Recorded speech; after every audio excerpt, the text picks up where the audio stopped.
they say that exercise is 1.5 times more effective than SSRIs for curing depression. Oh, in a heartbeat, man. If I take because I take SSRIs and I do exercise.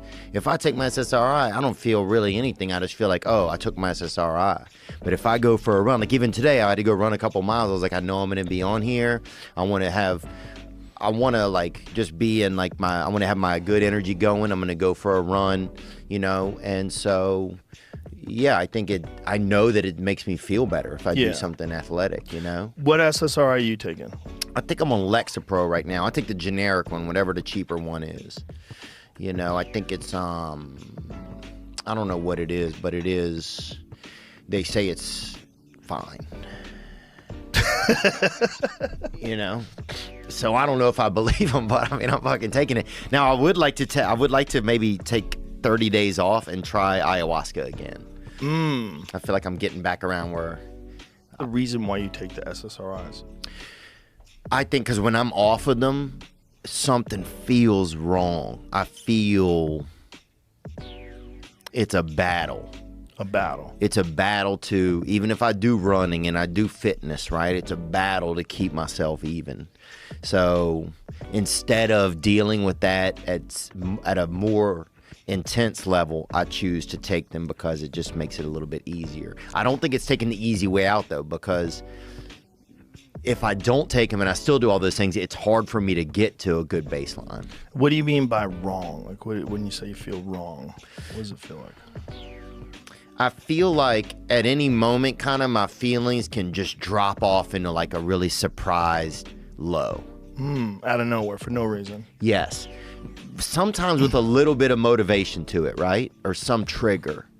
But the level that it drops off to, it's too much of a drop for me to not get some help. If it were a little bit and it felt manageable, that's okay. But when it's pretty steep, it's like, oh man, this feels sometimes scary. Yeah, I know what you're saying.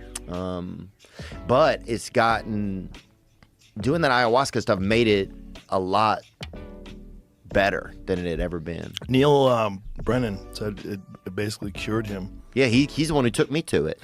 Yeah, he said it made him much happier. It cured him of like a lot of his what he felt like were personality disorders that he had.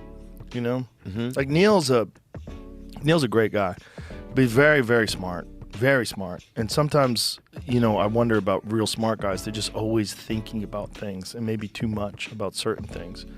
And, you know, you just get overwhelmed by thoughts and anxiety and emotions. And anxiety is a lot of is fretting about possibilities for a lot of people. You know, it's the inability to live in the moment. And you fret about anxiety. And a lot of it has to do with childhood trauma. A lot of it has to do with genetics. Anxiety is a weird thing. Like they think that anxiety, whether it's a learned behavior or not, you can actually get it from your parents. I don't know why. See, I could see that. Can you get anxiety? Is anxiety genetic? There's clear research showing that anxiety is influenced by genetics. In fact, experts notice a family connection for anxiety even before they understood how DNA or genes worked. If you have a close relative with anxiety, your chance of developing is about 2 to 6 times higher than if you don't. Well, I don't know if that's genetic or if it's just like learned behavior.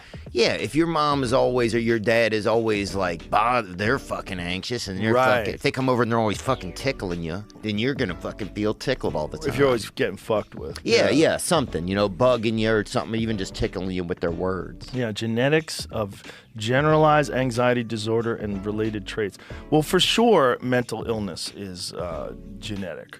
There's a lot of people that are mentally ill and their children are mentally ill, or their family's mentally ill, or you know, man, I used to have a much more ignorant view on mental health because I have my own mental health issues, which I'm sure we all do, but mine was like, just don't be a pussy. Get your work done, you feel great. And I don't have to take anything, and even though I don't have to take anything, I'm still doing something to mitigate it.